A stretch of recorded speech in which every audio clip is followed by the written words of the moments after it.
During the Great Depression, the New Deal Works Projects Administration, WPA, used unemployed writers and researchers from the Federal Writers Project to interview and document the stories of surviving African Americans who have been part of the American slave system up until the 13th Amendment.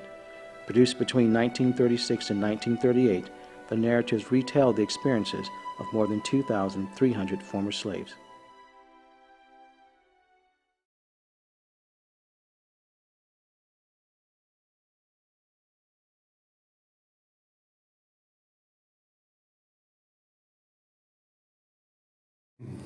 My name is Sylvia Diggs, and Mr. Burke came to me with the idea, and I guess let me back up a little bit. One day at lunch, he was sharing with me about some slave narratives and asked me had I had an opportunity to read them, and I said no.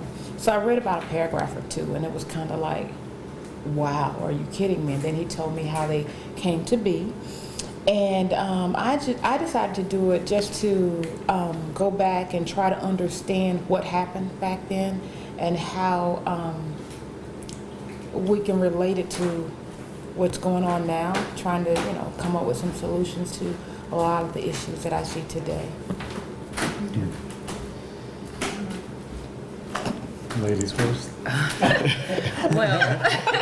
Well, I'm April Thomas, and I was asked to be a part of this. And actually with me, I told them that it's the farthest thing from my mind, this whole experience. And the reason that I decided to partake into it is because it is so far removed from me, where I'm more like an ostrich in the sand, where I'm like, okay, it's not relevant to my life now, when actually it is. So I just did this to make myself more aware and pass on this knowledge to my son as well. So that's why I'm here, to be open to the experience and really learn my history so that I can utilize that in my future growth. Cool. Well, for me, I've read not all of the slave narratives. It's a huge collection. I've read pieces of them before. And it's just an aspect of our history that's extremely interesting. I'm so glad that the project was actually put together.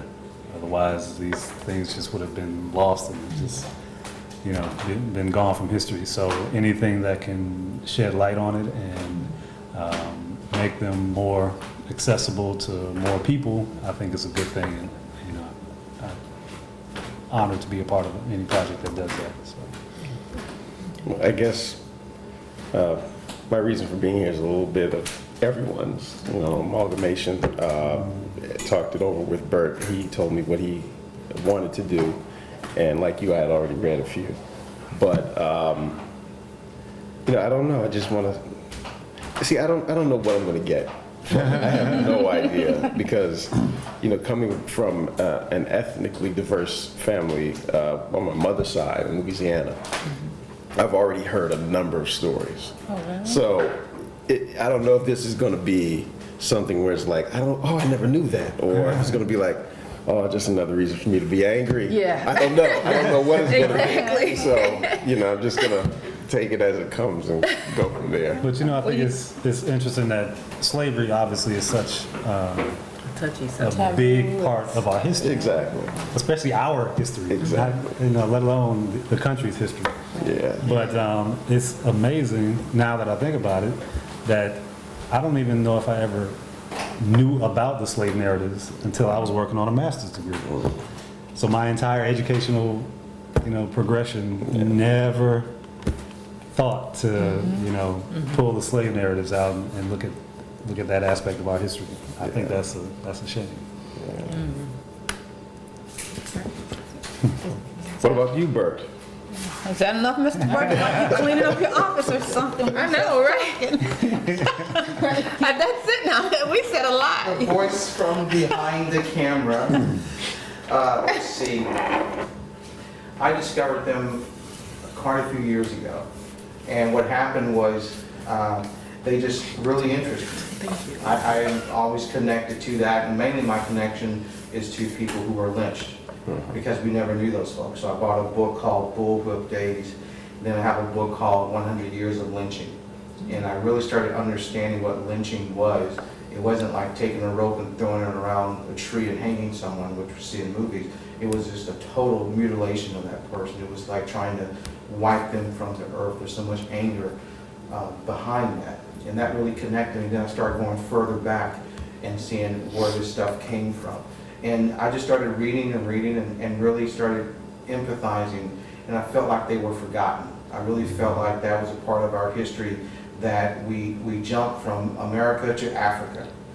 And everyone wants to go back to Africa, which is fine. I don't have any problem with that. The deal is that I think there's the people that I'm more connected to are the people that lived here and were slaves.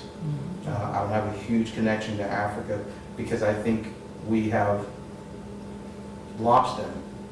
They're not considered heroes. They're considered weak. They're considered this. There's a lot of shame around that part of our history that we're not embracing. And I think that's having an impact on us today. As far as some whites can go back and go, my parents came from Ireland, and you go all the way back, and we kind of stop at a certain point that we don't want to know, you know, because it involves a plantation, a rape, or something like that. I have an interesting story about that. I used to be in the military, and I was in, I think I was in Germany, and I was with some guys, and we were there for an air show.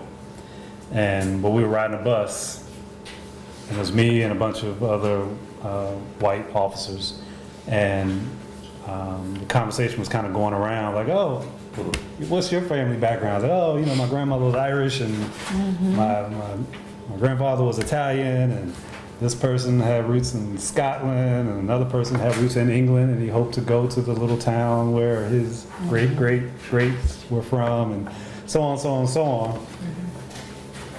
And I'm listening to all of this, and I'm like, wow, that's pretty interesting. That's cool that you can trace that back and know where your family comes from. Yeah. And then as it was going around, I was like, is this going to come to me? And sure enough, it did. And, you know, I already knew what my reaction would be. I was very curious to see what their reaction would be, because they hadn't even conceptualized the idea that, oh, this person, because he comes from the African American background and slavery, he can't do what we've all been doing and taking such pride and joy in doing, and talking about our family history and our background and tree and where our people come from outside of America. So it came to me, I was like, well, my dad's from Tennessee. And you know, my mom's from Illinois, and as far as, you know, where we come from prior to America as African American, we don't know. Wow. And it was just silence. Silence, Wow. crickets. As everyone went, Yeah. Wow. because they never thought about it. Wow. You could tell. I'll stop that for a second. Wow.